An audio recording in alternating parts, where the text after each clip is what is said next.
So now I'd like to introduce our panel discussion. So the theme of this today will be on sustainability in schools. I'd like to introduce you to Jessica Salas, the Global Citizenship Officer in Green Schools Ireland. As you may know, Green Schools are Ireland's leading environmental management and education programme for schools, promoting long-term whole school action for the environment. So I'll now pass you over to Jessica, who will chair our panel discussion. Thank you, Ciara. Good morning, everyone, and thank you all so much for investing your time with us on this Saturday morning. Like Ciara said, my name is Jessica, and I'm a Global Citizenship Education Officer with Green Schools An Taisce. Today, we have Joan Whelan from Irish Forest Schools Association, panelist Ciara Rock, with etwinning teacher in a secondary school, and Sean Radcliffe, transition year student. So our goal today is that whatever your role in your school, that you will come away with something, a new idea, a fresh perspective, or a new strategy that you can implement to make your school a more sustainable school in some form or another. To give you a rough idea of how the panel will work today, I'm going to kick off the conversations by asking a few questions to each of our panelists. And then afterwards, we'll have some time for you guys to ask your own questions. So make sure if you have any questions during the conversation to jot them down, and you'll get that opportunity at the end. We're going to start off with asking Joan some questions. So I'd like to start off with telling us about Irish Forest Schools Association, for those of you that don't know. Great stuff. Thanks very much. Lovely to be here. Yeah, I mean, I don't know, you might just show me hands, anyone who's heard of Forest School apart from this morning. Oh, right. Okay, I'm among friends. I'm the chairperson of the Irish Forest School Association, which I was a founder member in 2016. And my own background is in primary school education, a primary school principal. So actually it's very fitting following the last presentation, because this is much more a movement that's grown out of practice, out of a dissatisfaction or a sense that there has to be a better way, there has to be another way to approach issues around sustainability and the way we live and belonging and connection and community and all that stuff. And for me, it was back in 2012, and I'm sure you've all been in this situation where, as a school principal, there was a lot of stress in a particular class, and we'd all the right ingredients, but nothing was going right. And I thought, it was the October break, and I was on a trip to London. I met a friend in a school, and she's telling me about this forest school thing that they're doing. And that was my introduction to it, and it kind of rang bells for me. And that idea, so forest school, that was my introduction. And I suppose the kind of principles, I found a lot about it, introduced it, and it's still going strong. And the movement is growing worldwide. So I suppose the key kind of principles, as lots of you will know, are around being in nature, local nature. And doing it, I suppose the other key thing is long term. So going for a walk in the park, taking the kids out on a snowy day, all those kind of things are great. But this is about going out on these kind of days as well. I just brought a couple of images, and I know I don't want to go on forever, but this is the real world, those rainy, awful, horrid days when we say, do you know what, we won't bother doing that this week. Well, that's not a choice in the forest school kind of context.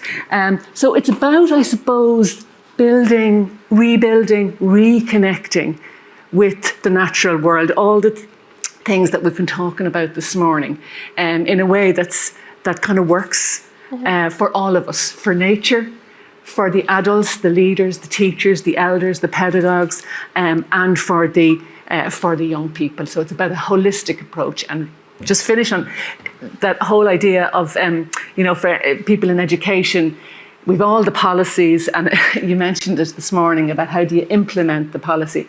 So this is, for me, it's about stripping back all of the policies in a way, and all of the templates and all of the programs, and back to what Dewey was telling us about progressive education, what Montessori was telling us, what Froebel was telling us, right back to Rousseau in the 17th century about mind and body, mind and heart being almost the same thing. We've kind of lost that connection, and that's what's got us into the climate crisis.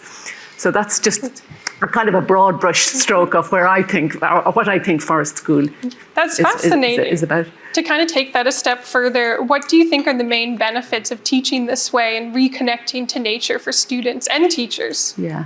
Well, I mean, I suppose at the heart of all of this kind of stuff is relationships. For those of us working in education, if we get the relationship stuff right on the ground, then we can do anything. And so all of the, so having a vision for this kind of work is really important. Why do I want to do it? Well, we all know about the benefits of being in nature. It's and we've certainly seen that. And this beautiful few days that we've had now, we're all remembering back to 2 years ago when we heard birdsong in the city for the first time and all of that kind of stuff.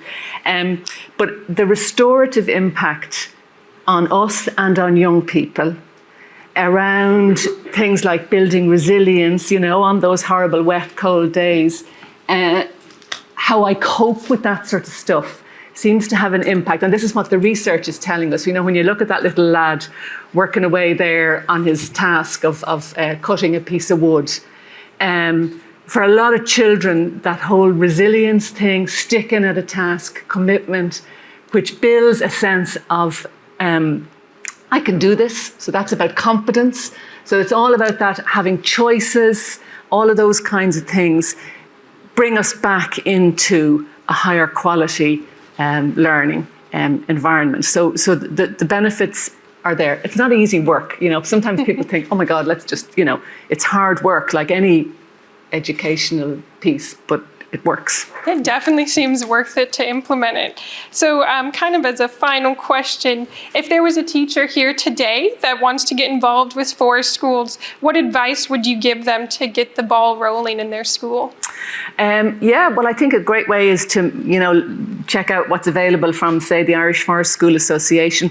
Go along to some kind of a taster event, or get somebody, anyone, things like, the Heritage in Schools programme have forest school leaders. Dip your feet in. You don't have to go all the way into the deep end starting off, and we're all busy and stuff like that. So do some reading, do some thinking, come to some of the events, meet a few like-minded people, and start small, I would say. But I would definitely say, have a go, Thank you so much. So we're going to move on to Ciara Rock, a secondary schools teacher. So welcome, Ciara. Tell us about your experience of doing an etwinning project on sustainability, and tell us a little bit about the project. Okay, hi, good morning everyone. Sorry I can't be there. Nature of the beast these days. So I've been involved with etwinning for over 10 years with my partner in crime, Martha, in Spain. So our project, we've worked together from very small up to the last few years, where we have been a lot more challenging in what we've decided to do. So we had the opportunity, we planned in advance, and Martha brought her students to see my students in November 2019 in school here in County Limerick. And we didn't ask the students or tell them we were going to do anything in particular. We invited them to discuss what they might like to do. And so the project began after their initial visit, and what they came up with was the idea to do a project called 4 Ways to Change. You might see the little poster behind me here. And the premise was to get our school communities thinking about the little things we can all do to make a difference to the environment, and the impact we are having in our daily lives in the choices that we make. So it was little things. We weren't looking to change the world. We just wanted to make this relevant. So they chose the areas like the 3 R's that they all know from primary school all the way up: reduce, reuse, recycle. They wanted to incorporate planting. We have a school, we're very lucky to be out in the country, and they wanted to bring planting in. We'd been promoting this through Green Schools because I'd be involved with that as the coordinator in the school. So they wanted to bring that in. What was really close to their hearts was something that I think Sean will be talking about shortly, and this was combating fast fashion. They wanted to do a clothes swap. And they also wanted to bring in what was important to them, their interests like music. A lot of them were part of the music class and played an instrument or could sing, and others did dance outside of school, and they wanted to bring that in. And these are senior cycle students, 5th years.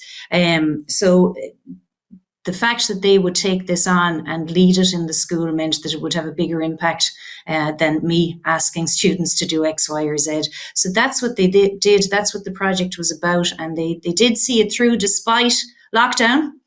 They got to the end, which was great. So that's what our project was about. That's fantastic. Thank you so much for sharing about that. You kind of mentioned some digital tools, and I can see that the poster behind you was also probably digitally made. Could you kind of talk about how you think we can effectively use digital tools to teach about climate change and sustainability? Well, we got thrown in really in the deep end. We were a voluntary secondary school, so we'd be in no means a high-tech school by any stretch of the imagination. So the fact that we did go into lockdown meant that our students had to use a device. Now, we're a Google school, so we'd have used Google Classroom, etc. in school, but not to any great extent. You know, you do it when you wanted to. But now we were dependent on it. And the students are tech savvy. Like, they're way ahead of the likes of me and my generation. They know what they're doing before they even think about it. It just comes to them intuitively.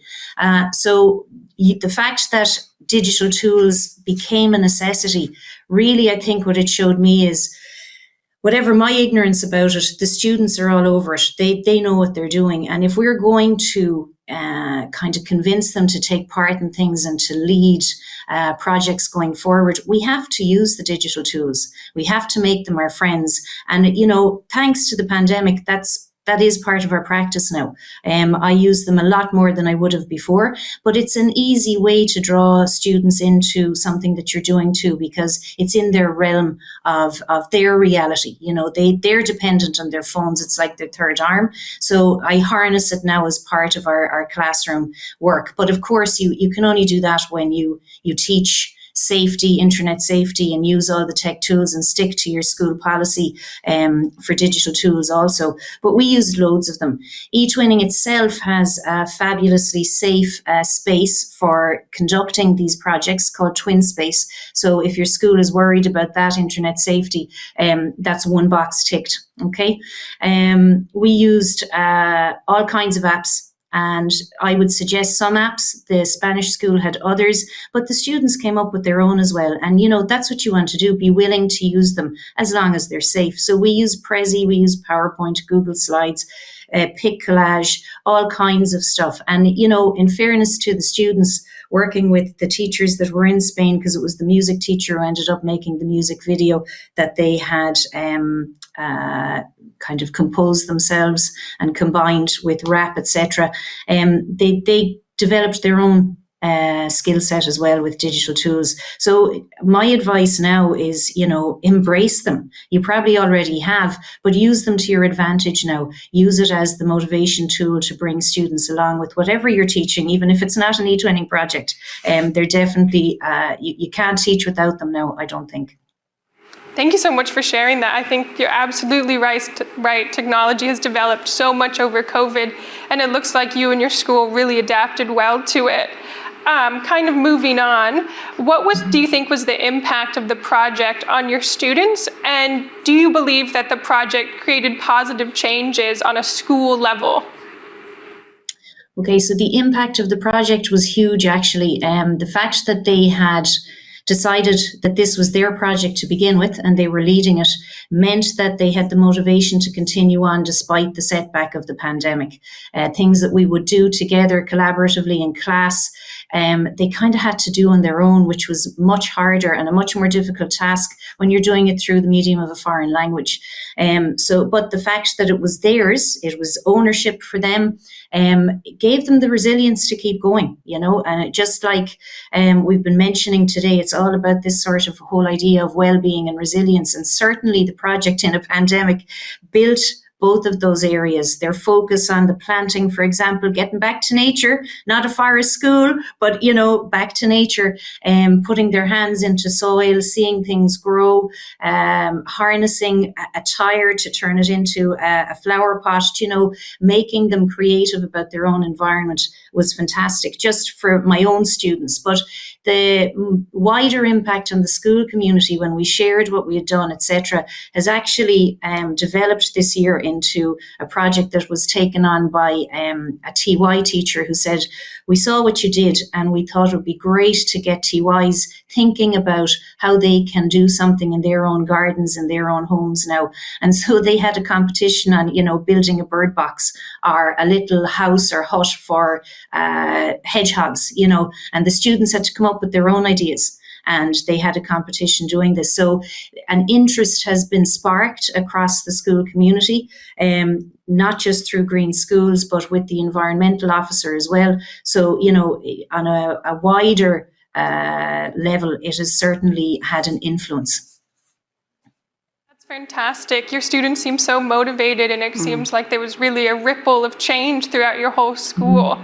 It's great to hear, and hopefully it inspired some teachers here to take action as well. Thank you so much for sharing, and we'll move on to Sean. Sean, thank you so much for being here.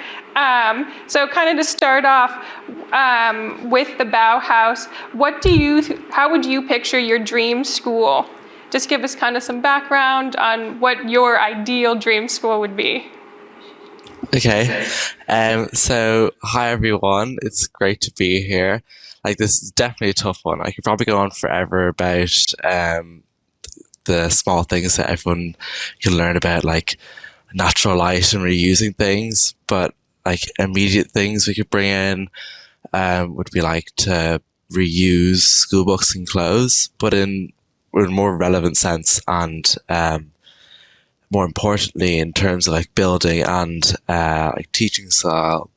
I love the open space. It's great to it creates a better working environment, and also group work and collaboration on projects between students like me, as there's definitely an advantage to working together, which is key to fighting the fight against the climate crisis, with key social skills and cooperation skills could be learned there too.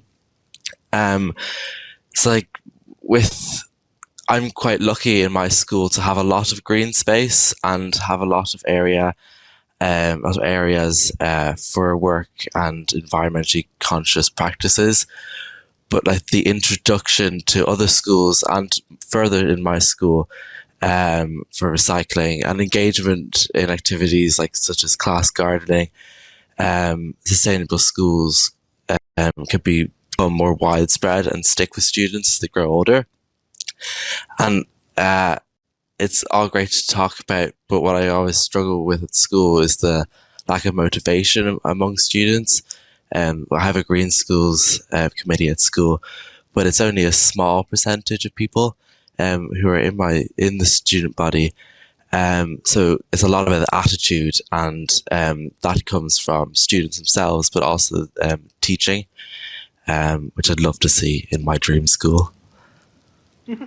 That's fantastic. Thank you so much for sharing. And I really like how you ended on that motivation. I think that's a really important aspect and kind of leads into the next question. You mentioned teaching. What do you think teachers could do to help young people develop their knowledge of sustainability and climate change in schools, and just in general support them? Yeah, and when I was thinking about this, we have a whole chapter on sustainability in a science book, for example, but it's just another chapter to learn off for an exam. So what I'd look for, what I'd think of introducing would be first-hand activities. We could learn about how you can be more sustainable,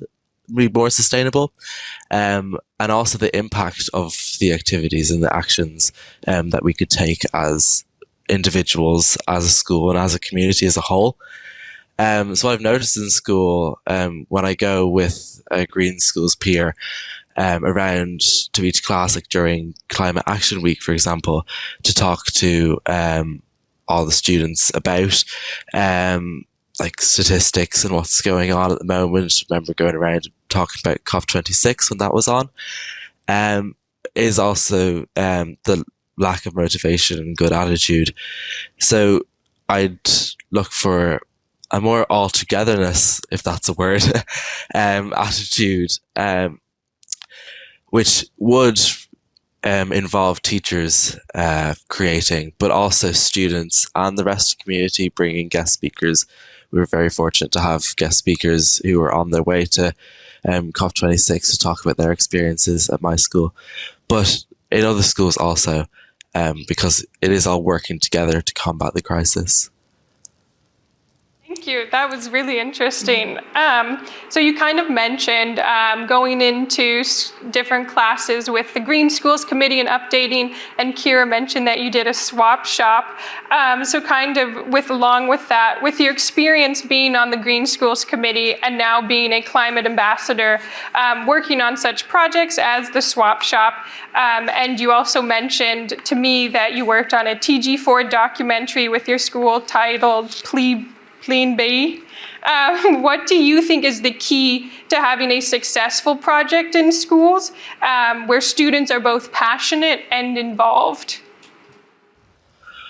Well, I suppose it's getting people involved at the beginning. It involves a promotion of what we're doing. That's quite it is quite difficult to get people involved at the beginning. So when I did the swap shop, I organised that when I was in second year, just before the pandemic 2 years ago. It brought people in because they could get something for free by bringing something in. So there is that aspect, trying to get people involved. But there was an increase to our committee, the amount of people in our committee, which is great to see. I suppose engaging and just fun activities, because there is a lot you can do, like gardening and building a bee hotel, or being in a TG Cahir documentary, which I heavily enjoyed. It's those type of things that get people involved, I think, and it's also small things, like it's all baby steps, and we can't all be doing lots and everything we could possibly do starting on one day. You have to take one thing, one week at a time, 1 month at a time, even. And I think schools could really help with starting that among students, and that will influence their parents and the wider community. Love that, taking those small steps. So kind of on that small step, you mentioned that as a personal project, you created climate crisis posters featuring the themes of our waste, biodiversity, travel, energy, food, and of course fashion. And you displayed them in community areas with the mission to both inform and involve those who may not be educated on the climate crisis.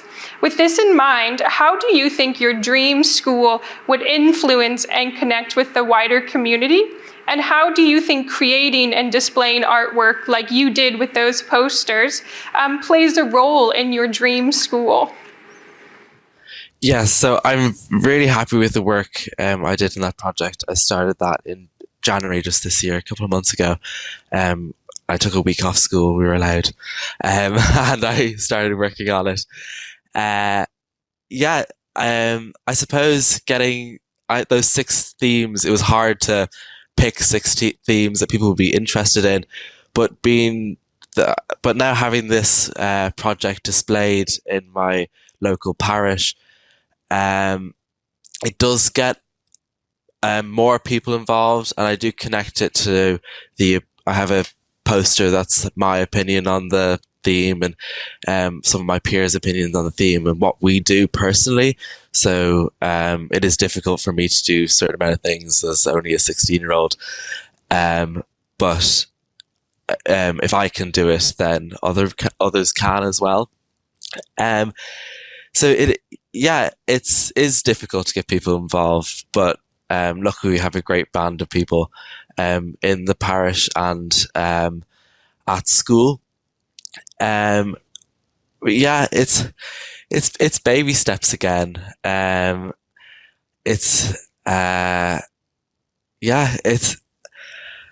just hope that material that I learned in school and also from Climate Ambassador and from Green Schools could educate the wider community, because of most parish and church goers not being in school at the moment. We could just bring lots of people together, and I hope I achieve that with the project. Definitely. I think that's fantastic. A big thing about schools is that, and our keynote speaker kind of mentioned it earlier, that a school can't just be a school. It has to influence the wider community. And it seems like you being a climate ambassador, being in green schools, and then finding a space that needed education for climate change and taking that step outside of your school has made a great impact, and kind of playing into everything that we're talking about today. Thank you so much for sharing. I think we have time for a couple general questions. If there's any questions in the audience. Any questions? Yeah, just put a microphone there, sorry. I can shout.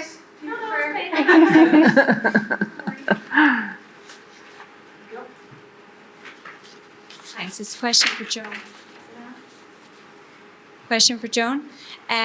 So you were saying about going onto the Heritage for Schools website and the Forest Schools website.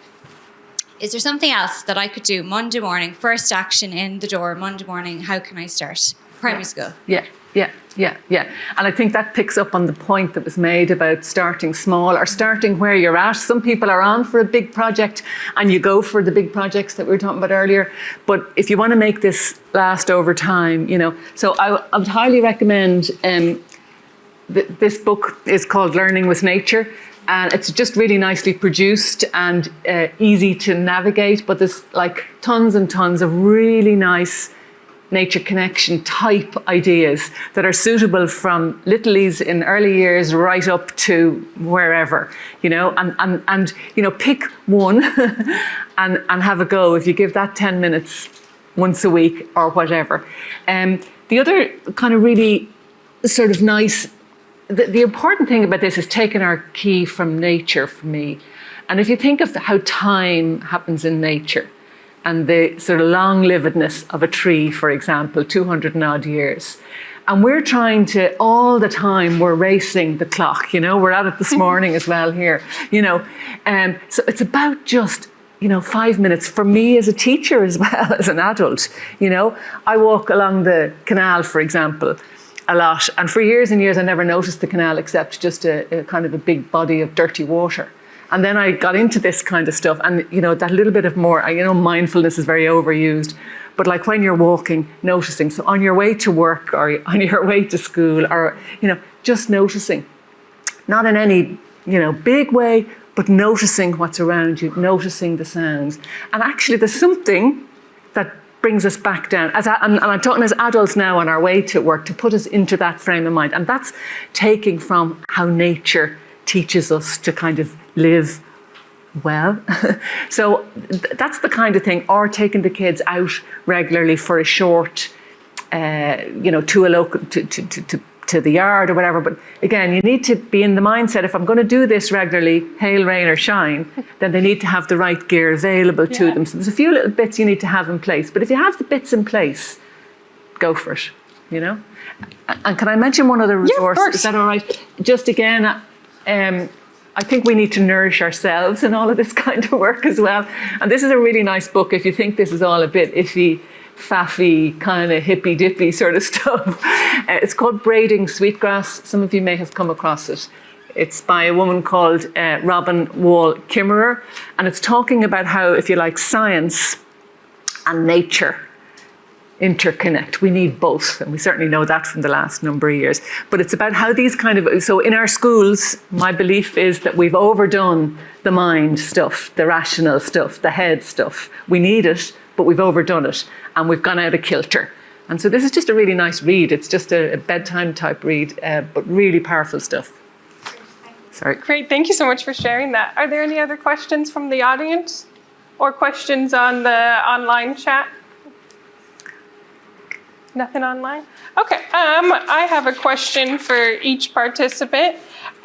So what do you think is the biggest challenge as a teacher, as an educator, or as a student, wanting to educate others on sustainability at the moment? And what are some solutions that you've personally found while trying to educate others on sustainability and the climate change crisis? Joan, do you want to go first? Yeah, well, I suppose my own personal view is that there's so many programs and there's so much stuff and there's so many templates and there's so many forms to fill in. And there's, it becomes, you feel very hopeless very quickly sometimes. Yeah. And so for me and for in the kind of work, say for school type work, it's about kind of getting rid of all that stuff. Mm-hmm. And it's exactly the message that the other speakers have said about taking the bits that you feel, do you know what, I can do that one, and doing that, because it is actually really very hopeful work. Nature connection work and this kind of work is really kind of powerful stuff. So I would say to not get bogged down in, and it's one of the downsides, if I may say, of a lot of the programs and stuff, is there's so much form filling to be done, and it's what you said about policy into practice, and a lot of this kind of work is around the intrinsic reward that comes from, making a spoon from a piece of wood that you've whittled yourself, and that the tree that it's come. It's getting that connection to the land, and certainly as Irish people, we have a really recent connection to the land that we've kind of lost a bit, but we've a beautiful country and a temperate climate, and we want to showcase that too. So don't get bogged down with the thing and the sustainability word and all of that sort of stuff. Is so I just want to say one thing, which is this little painting, if I can finish. Which a little fella, a 7-8-year-old did, and they were doing a little piece of work for me around explaining to people who wouldn't know, people like you, what is forest school. This is a couple of years ago, but his little thing said, what is forest school? It's an interesting experience. If you can see the painting, it may look like a splodge of paint, but it's not so much how it looks, it's how it felt. And I just keep that, when I'm thinking, that I keep this very close to me. I love that. So we're getting close to the end of the time. So kind of for each participant, I'd like you to ask yourself and answer, what is one thing you would like the audience to take away from the discussion we had today? Do you want to start first, or do you need some time to think? No, I let the others go on. Ciara, do you want to go first? Well, I think one thing to take away is to do something. And like Sean and Joan have both said, it doesn't have to be big. You don't need to start big. Start with something small and invite your students to develop it. You can go to any bit of training, take that resource, introduce it in a general way in your class, no matter what subject you're teaching. You can bring it in.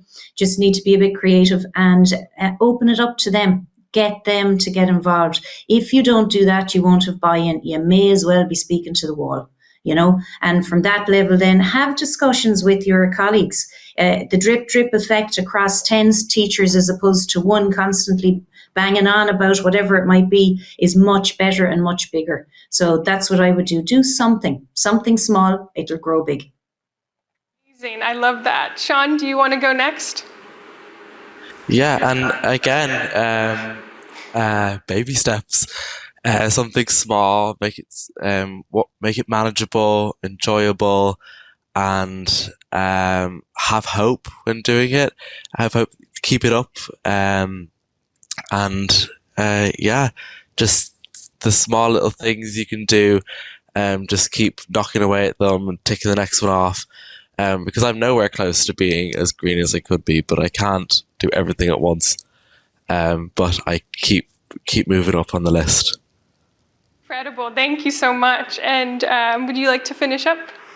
I suppose maybe to remind us all, myself included, to spend more time in nature, in our beautiful land. right in the city. I mean, there's a picture from the South Inner City in Dublin, and it's not a doctored picture. And you can see how tiny the humans are in comparison to the trees and nature. So, you know, spend 5 minutes every day in nature, and I think that'll get us on the road, or further down the road. Yeah, lovely. Remind us what we're fighting for. So I think that is the perfect note to leave on, a note on hope, making small steps and spending time in nature. Thank you for all the panelists for your insightful perspectives, and thank you for everyone coming out today. Please enjoy. I think we're doing the coffee break next. So thank you, everyone. And during the coffee break, if you have any specific questions, definitely feel free to come up to us and ask us.